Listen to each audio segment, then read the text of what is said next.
Good morning, everyone. My name is Thanh, and today I'm in charge of presidential election process. An election for president of the U.S. takes place for every year on election day, and is held the first 2 days in November. The 2016 presidential election held on November 8th. And next, I would like to talk about U.S. constitutional requirements for presidential candidates. The candidate who would like to become president must have 3 requirements. First is be a natural-born citizen in the U.S. Second is be at least 35 years old. And finally, have been a resident of the U.S. for 14 years. And next, talk about a 4 steps that people would like to become the president must have. The step 1 is primaries and caucuses. People with a similar idea belong to the same parties. Candidates from each political party campaign throughout the country to win the favor of party's members. Step 2 is national convention. Each party holds a national convention to select the final candidates. The presidential candidates campaign throughout the country to win the support of general population. Step 3 is general election. The president is not elected directly by people. Instead, the people who chosen by electors through the process called electoral college. And the final step is elector cast 1 vote following the general election, and the candidate who wins more than half, I mean that 270 votes, will become the president of the U.S. And the newly elected president are inaugurated in January. And as you can see on the slide, there are 2 excellent candidates. I think that most of you know. The first one is Donald Trump. Donald Trump represents for Republican parties, and the second one is Hillary Clinton. Hillary Clinton represents for Democratic Party. I think that all of you may wonder what is the difference between Democratic Party and Republican parties. Let's with me to talk about it. The firstly is Republican Party believe in a smaller government.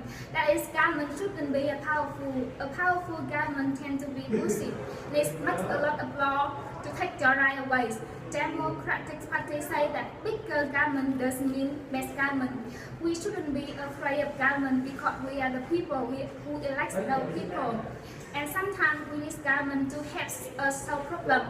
We need laws and regulation to make to protect people. About the economy, when it comes to the economy, Republicans would like to say that free markets. Republicans want the government get out the way for those people who make money and don't make unnecessary laws to limit economy freedoms. And Democratic Party say that free market is good as well, but sometimes we need law to make something more fair. About the international policies, the Republicans want to project power through the military, while the Democratic is little gentle. Finally, I would like to talk about the people in the Republican parties are called conservatives. Conservatives are the people who prefer traditional ways, who don't like big change, just go slow. By contrast, the people in Democratic Party are called liberals. Liberals are want to change to make things better. Finally, talk about the results of presidential elections. I think that all of you know that the results right. Donald Trump won the electoral college with 306 votes compared to 232 votes for Hillary Clinton. That's the end of my part. Thank you for listening. Hello everyone, today I will talk about the merit of the US current presidential election in the 2016 as well as the previous years. The first thing you have to take into consideration is about the presidential candidate's health. As you can see that Donald Trump or Hillary Clinton, even though they are the oldest presidential candidates, but they don't have any problem about the health, especially the mental health. And the second thing is about the social connection. As the result, that 2/3 of the U.S. adults, it means that about 65% use social network sites through the 2016 presidential election. For example, they like or promote materials related to the politics, or encourage people to vote for the election, post or repost thoughts or comment, join a political social network group, or follow a presidential candidate. Social can reinforce, popularize narrow opinions. Social media democratize information sharing and helps individuals with very narrow interests quickly and easily connect with others to share the same beliefs. And the next is that it reduces the recidivism through the active persuasion.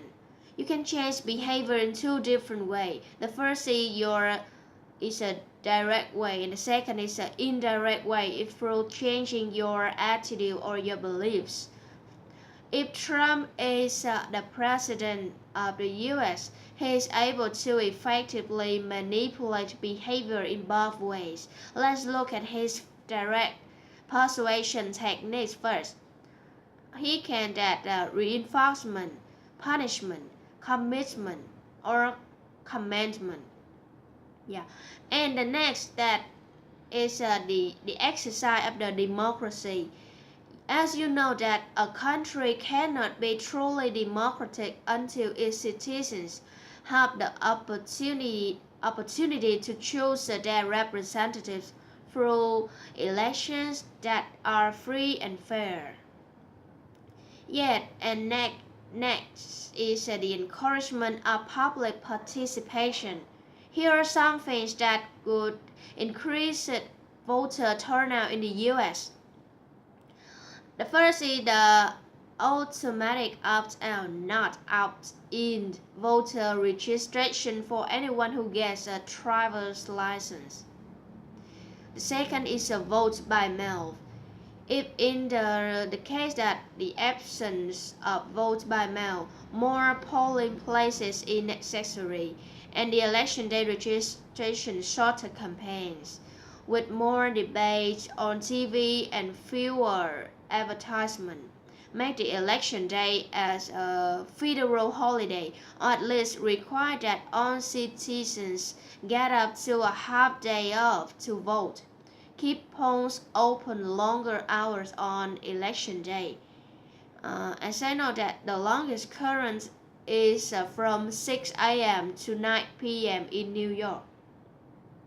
And you can pay people to vote even up to $5, or let them designate a charity for the money to go to.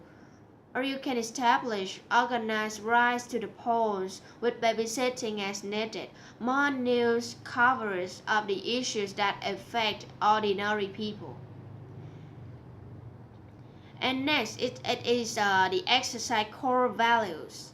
In the election day and in anticipation of President Obama's scheduled Thursday meeting with the President-elect Donald Trump, Human Rights First issued the following statement: the coming 4 years dedicated to pursuing policies that lift up the voices of the tolerant, protect refugees, and build alliances in support of the rules of law and national security. Today, we keep our focus not on making a point, but making a difference. Nothing changes our core values and our commitment to living them through our work and making them real in people's lives. I'd like to say that any democratic election, no matter the party platform, no matter the candidates, and no matter the position the candidates support, but it is the referendum of the values of the majority. And last but not least is about the electoral college. In this system, which is essentially the system we use today, each state gets a certain number of electoral votes. The winner of that state's popular vote receives all of the electoral votes for that state, regardless of what percentage of the vote they get. And its advantages is that it contributes to the cohesiveness of the country by requiring a distribution of popular support to the elected president. And the second, it forces candidates to campaign in smaller states and not only urban centers. And third is it contributes to the political stability of the nation by encouraging a two-party system. And the last one, they maintained a federal it maintains a federal system of governments and representation with state electors. Yes, and that's all of the merits of the presidential election in US. That's all for my presentation. Thank you for listening. Hi everyone, my name is Yan and today we will talk about the drawbacks of 2016 US presidential election. This year elections is a very debatable one. As you know, Donald Trump won the election with 306 electoral votes, but he had 3 million less popular vote than Hillary Clinton, and he the fifth president that won the election with less um, popular vote. It raised a question: is there something wrong in the process of election in the U.S.? Does this conflict with the core value of democracy that every citizen have the right to vote and therefore it is equal? It's also led to another problem. After Donald Trump's victory, there's a lot of protest in the state that has the mass majority of supporters for Hillary Clinton. For example, in California, people protest with the slogan, "Not my president." And you can see that there's a lot of problem in the system of election in the US, and this year has the historic numbers of electors who change their mind and vote for a different candidate. With 7 defectors, this is the highest number in the US history. So this also a sign that the election system need to be changed and could be changed. So now we move on another problem. This is the drawbacks of Trump victory and how it's influenced not just America but the whole world. First, um, Donald Trump victory is a problem in itself. Like I mentioned before, his victory can lead to many protests and it can lead to many conflicts inside the nation. Why? Because Donald Trump is a businessman. He has no experience in politics at all, and he's also accused of being very untrustworthy and racist. Um, he's a businessman and he's focused too much on the US economy without experience in politics and without a good policy in international issues.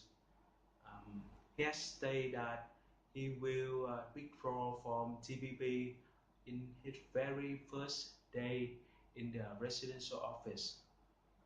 So TPP, Trans-Pacific Partnership, is an agreement between 12 nations in the Pacific Rim, excluding China.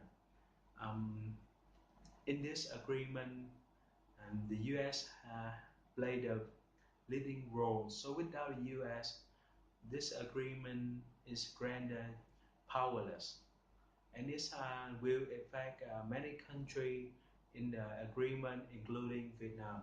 So you see, as a president of the most powerful nation in the world, Donald Trump will not just influence his own country, but the whole world. So, without experience in politics, can he become a good president and do his job?